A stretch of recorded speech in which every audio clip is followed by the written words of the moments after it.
Happy Easter to everybody. Same.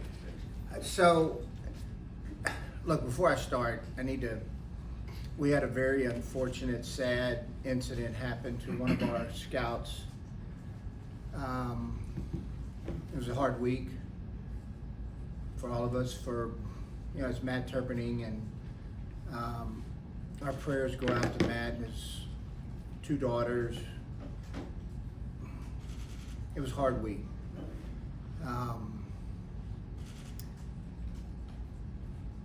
The Light was watching a community of Westfield come out to support this family. Watch organization support the Turpinning family. Our prayers go out to all of them. It was a hard week. And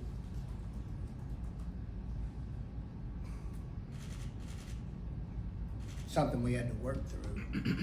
Something we'll never get over. We'll get through it. And we'll always be here for all of them. So I wanted to open up with that because I thought it was important that I know everybody knows the funeral's already taken place and things have happened, but it was a very tough week, and I don't think they're in my daily prayers. All right, time's yours, fire away. Some of the guys, I can't remember how you describe them. Blue players.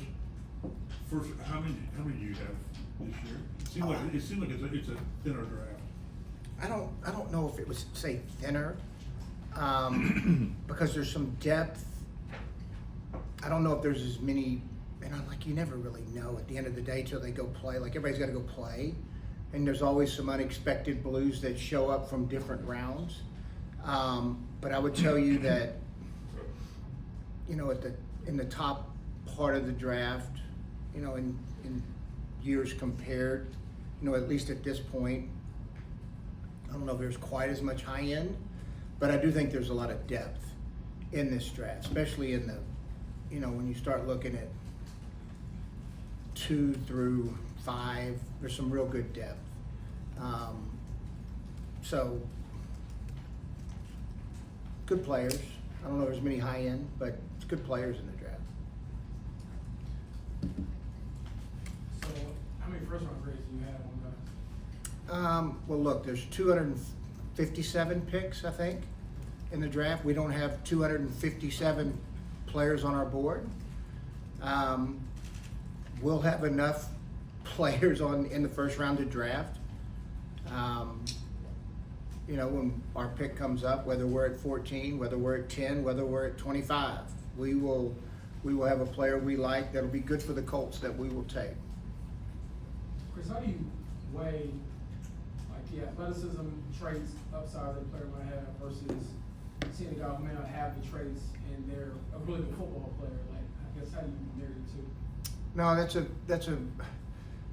that's always an interesting, dynamic that you're dealing with, that you have a really good player that doesn't quite hit the measurables you want them to hit. So you've got to be able to weigh in, all right, do we think this player can still perform at the level where we're going to draft him?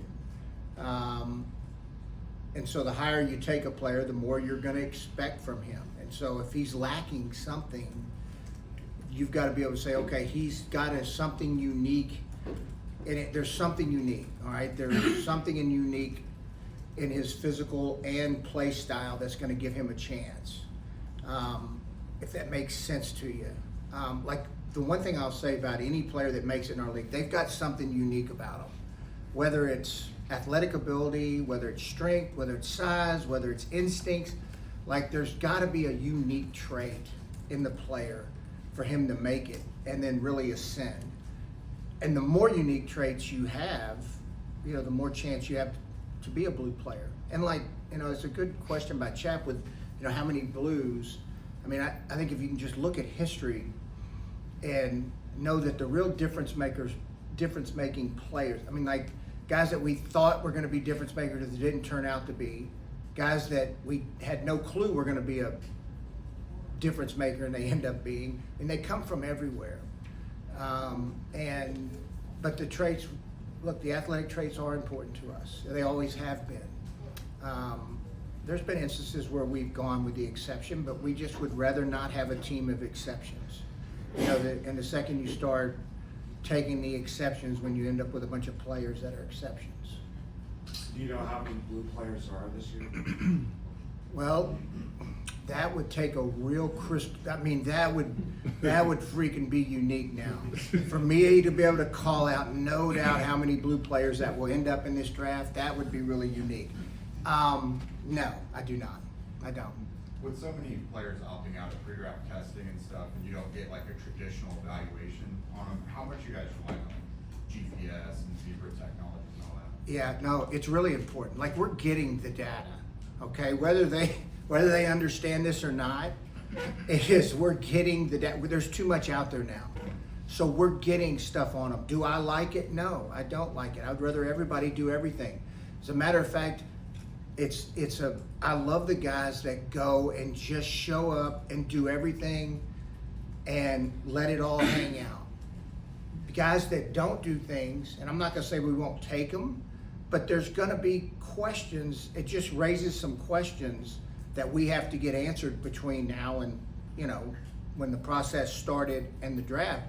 And we ask a lot more questions on those players. I think sometimes that's not what I don't think they realize that. I think sometimes they think, well, okay, I'm not gonna do anything because my tape's everything. Okay, great, your tape is everything.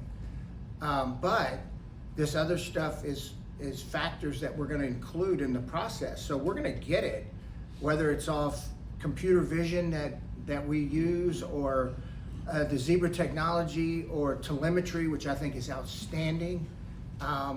We're gonna get what we think the numbers are. Chris, I got two questions for you. Yes, sir. When you said there's 257 players that are not on your board, is that typical for you to have less than that, or does that make this year unusual? No, it's typical. We'll end up, I think 20 and 21 were a little unique. I think we had about 150-ish in that area. We'll end up between 150 to 175 total. I think it's better, like we're in the eliminate. I think I've said this before. We're in the elimination game, all right? I think it's easier to scout. All right, here are the players that don't meet our criteria, okay? Whether it's physically, character, play style, they just don't fit schematically. Like, let's get them out of the way, all right? We know these guys don't fit. All right, then let's work with the set that we know do fit.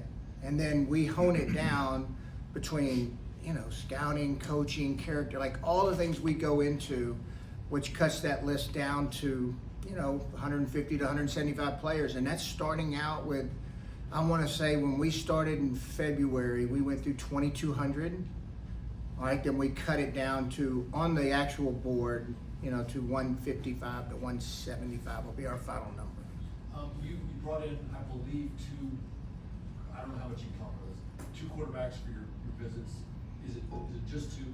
And if so, why, given that you already signed a quarterback, and why those 2? We always, I think if you look every year, even when we had Andrew, we brought, quarterbacks in.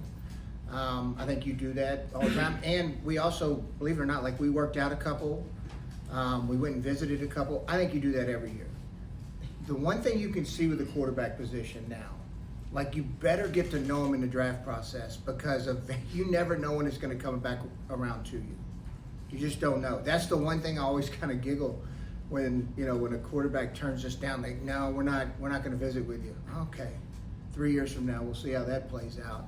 Because you just look at it. The changing of teams now, the lack of patience, guys are and everybody's developmental curve and journey is different. So you never know when it's going to come back around to you.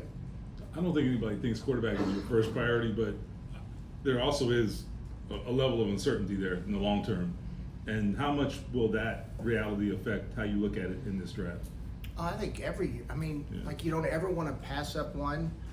pass up a player you think's got a chance to be really good. I think you can say it for every position, but especially at quarterback. Like, I mean, I think Green Bay has done, just in their history, done it, back to Ron Wolf, to Ted, to Brian now. Even when they didn't need one, if one hit on the board that they liked and believed in, they would take him. And I think you've got to keep an open mind to that. Chris, why did you release Matt Gay at that time, and I guess what was in that whole decision? Yeah, no, I mean, look, Matt's a good kicker. He's still a good kicker. Matt's still going to be a good kicker in this league. I think a lot of it had to do with Spencer. Having Spencer last year gave us a real, insight to his talent level. Then he leaves us and performs at two different teams. You know how hard that is? That's difficult now, to go to two different teams and have to perform. That is not easy.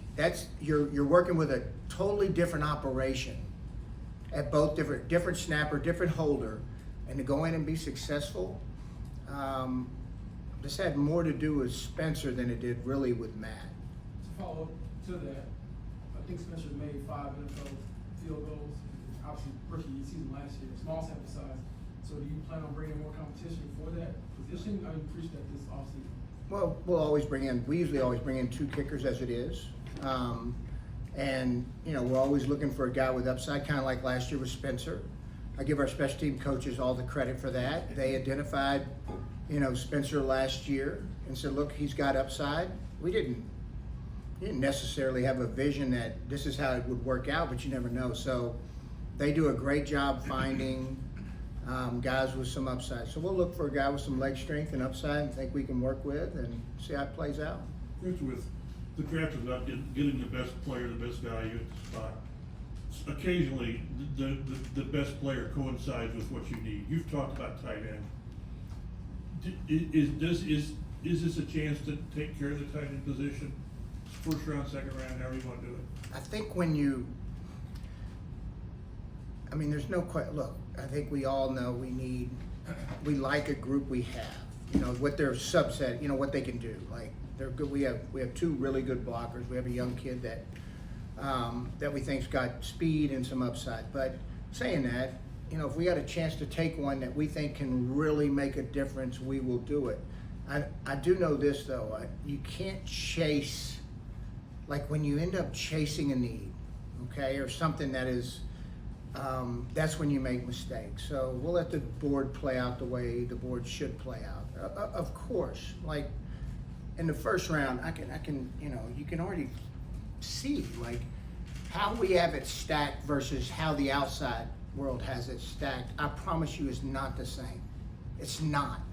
They don't have anything on the line. Like, I always laugh when everybody says, well, you reached or you took him too high. Well, by whose standard? Like, by whose standard is that criticism coming from? So we line it up and we draft them as, we think is best for our team. Do you guys do a mock draft to see how, in your minds, the draft might fall to you? We have a good idea. Our pro staff does a tremendous job knowing what needs are for each team in front of us and behind us. I mean, that's what allows you to kind of navigate the board and when you move back or up, what you think you need to do. And then there'll be there's a set of players that, a group of players that you have them stacked and ranked. Say, okay, we can move, or we need to move up because, like, this is the last really good player that we have ranked at this tier that we think is worth this value. I mean, all that comes into play on draft day. We have a good idea going in, though. So last year, 14 offensive players. You just couldn't believe that, could you? Is it No. happening? No. Rich Eisen will say he called it, which he did. But no, every year's unique. You never know when the run's going to happen. Watch the draft. It's funny to watch. Like, all of a sudden, you'll see I think you really start to see it in maybe the back part of the first into the second round, where there will be a run. Somebody will take a position and then they will just start peeling off. And because there becomes a run certain players, and I'm guessing, last year all of a sudden the run of the offensive players and people are like, if we don't. See, I'm trying to think how I could explain it. Like when you look at the board, it's not like you have like each round has some strengths in it. So let's say center. You have 3 centers up there high in the draft, and then all of a sudden the next highest ranked center you have is in the 6th round. Like that could happen. All right. Then you're starting to look at across the board and you say, okay, these are the same value of players. If we need this position badly, and it's the same exact value across, we better, because if we don't take one now, well, we're not going to get one that we think at a talent level. So all that comes into play, the runs. I think that's what happens a lot of time. And everybody's board's different. I promise you, if you went to 32 teams, you would get, I would tell you, the top 100 players you probably can get. Like the scouting world is flat. I mean, that's the one thing that I think you see nowadays is because we all got tape. And I'll tell you, the top 100 players, I bet you if you sat down and wrote them down, you could probably get 85% of them right. But how they're stacked and actually ranked on 32 different boards, they're going to be different. It just is.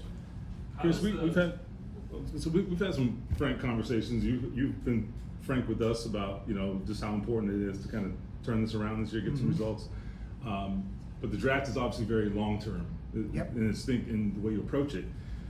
Has that pressure to win now had any impact on how you view the draft in the short term? No. I'll always do the right thing for the organization and the team. We need to win. But I'm not built that way. Chris, when it comes to quarterbacks, offensive program started up today, what things will you evaluate? Starts tomorrow. That's okay. Fair enough. Yep. I just want to make sure we're accurate. Yeah, but how do you, I guess, evaluate when it comes to quarterbacks, like what traits or what things you want to see to determine who wins the job? I mean, that'll be a decision between, Shane and, Jim Bob, Mr. Irsay, and we'll all get together and who gives us our best chance to win. I think it'll be a great competition between both of them. Look, sometimes, I want to say this right. Like, sometimes you got to be bad before you can be good at playing this game. Sometimes you got to struggle before you can be good. All right? And we got 2 guys that have had some really strong flashes, and they've had some bad moments too, and that's okay. I think both of them will be better because of this, and I think the team will be better because of it. Competition brings out the best in everybody. And I think we'll see that. Whether, to sit here a day before we even start the off season, have a vision of how, you don't want to begin with an end in mind. We're not going to do that. It's like the draft. You don't want to begin with an end in mind. You got to let things play out the way they should and compete, and who gives the team the best chance to win. If I'm a betting man, both of them, at some point, both of them will help us. Chap What asked kind about. of feedback did you get? What kind of feedback have you gotten from Anthony's off-season work? Good. It's been really good. I talked to Tom last week for a long time, and just encouraged, very encouraged. With that position in the draft, you talked about being open-minded. I guess I'm curious how open-minded you are. Could you see yourself drafting one early, like first or second round, or is it more of a later thing? If there's a player that we deem is worthy of it, absolutely. Why wouldn't we? Yeah. So then there could be a world where it's a 3-person quarterback competition. Draft one early. Sure. If you want to write that story, you can. You would love that, wouldn't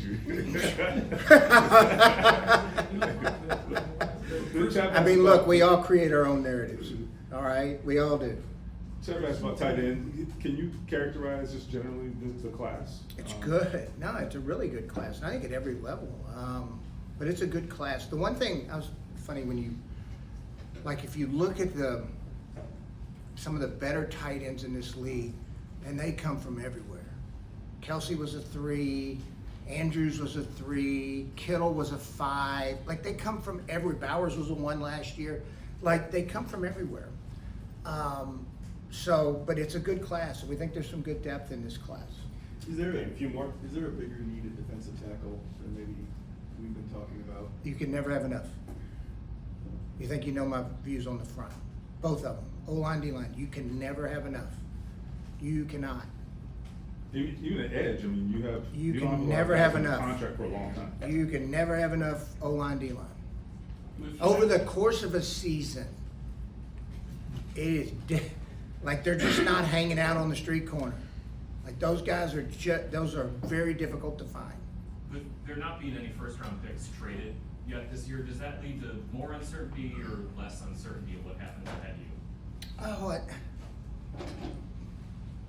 I don't know. I mean, I think as we get in the draft day, it'd be interesting to see, because in years past, people have been really aggressive to get up to one, to get the player they wanted.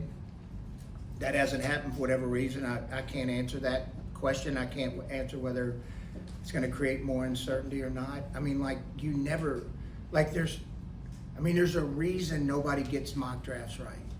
Like, there is. Every year, there's a reason. Now, everybody tries, but there's a reason. Nobody has a crystal ball to know exactly what's going to happen on draft day. You have to be able to adjust and work through the problems quickly in your mind, how you're going to adjust on draft day. Chris, with all the work you've done, from pairing to 2,200 to 175, whatever, when you miss on a player, first round, third round, do you see, was there a common denominator, or did you just miss? Yep. So, I mean, we look hard at this. I mean, look, I probably beat myself up and over the player we don't get, right, than we do the ones we actually do get right. Just history will tell you that there's a few things that come into play. One, character. Okay, did we miss the character of the player? All right. Two, instincts. Like, instincts is always a big one, and it's the hardest one to evaluate. It really is. It's the hardest thing to see, because you got to watch a ton to get it right. You mean the player processing things? Yes. Can he process and do what, can he play the game outside the X's and O's? Like, there's the X's and O's that the coaches draw up, and then what are they going to do outside of that? How are they going to perform outside of because that's the game. Like, the X's and O's are great, but at the end of the day, it's what happens outside of those X's and O's. I think Darius Leonard had the best instincts of probably, or at least as good. I've been around a lot of great players, but his instincts were rare. They were rare. Think of the game-winning plays. Like, do you think Flus drew up punching the ball out at the inch line with 30 seconds left on the clock versus Houston? No. That wasn't drawn. Hey, we're going to draw this play up, and Darius, you know what? You're going to strip the ball on the inch line with 30 seconds left in the game to give us a chance to beat the Texans. No. That's outside the X's and O's. That is Darius being a difference maker. He did it against another team once. He did it a few times. Like, It to win wasn't the game. just, To win the game. Oh yeah. With the game on the line, that's what I'm talking about, instincts. And then, did you miss the athlete? Is the guy good enough as an athlete? Like, those three things to me, it's the character, it's the instincts, it's the athletic talent. Are they at the enough level? I guess Yeah, I'm sorry. Chris, what traits are you looking for from tight ends specifically? Well, I mean, look, you'd like to have a guy that they have to be able to play on all three downs, but one that can affect the middle of the field. One of the most underappreciated players to ever come to this program is Jack Doyle. He is. Guy was great. He was great. I don't think everybody recognized that, but all he did was block the edge consistently, do all the dirty work, and catch every ball thrown to him. Like, that's all he did, and gave us a real threat in the middle of the field. Was he a dynamic, going to average 15, 16 yards a catch? No, but he was a damn good player. Once somebody can be consistent and actually be a guy that the defense has to, account for. the 3-down part is big because if that guy, and look, all of them have to be functional enough to block. Like, that's to me the hard one to find. Like, everybody, the second you don't have a guy that can block is the second the coaching staff is griping and saying, we got to have a guy that can block. But to be able to play on all 3 downs, to be able to be functional in the run game to where you don't necessarily know it's always a pass, when he's in the game. And then to be able to, finish and make plays at critical times and give the quarterback an option in the middle of the field. Chris, how do you? So last one here. How do you view where you guys are at linebacker after letting EJ walk? And I guess. Yeah, it's. I know y'all think this guy. It's a position we've been pretty good drafting and developing. I give our coaches and scouts a lot of credit for that. We drafted JC that we think is going to be really good. Now he had some off-season surgery, but when we took him and moved him from safety to linebacker, we thought the transition was really, really good. Don't forget now, EJ Speed, it wasn't like he came on right away. It took him a little time. Zaire Franklin did not come on right away. Great special team player, but eventually became a linebacker that was a good player. We got some young kids, Alubi, who we really like. We got McGrone.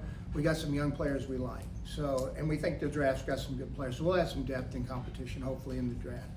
What did JC have? So he had a shoulder surgery that he needed to get fixed. He ended up playing at the end of the year with it, and got it fixed after the season. He'll be ready by camp, I know. I think he'll be able to do some stuff here at some point.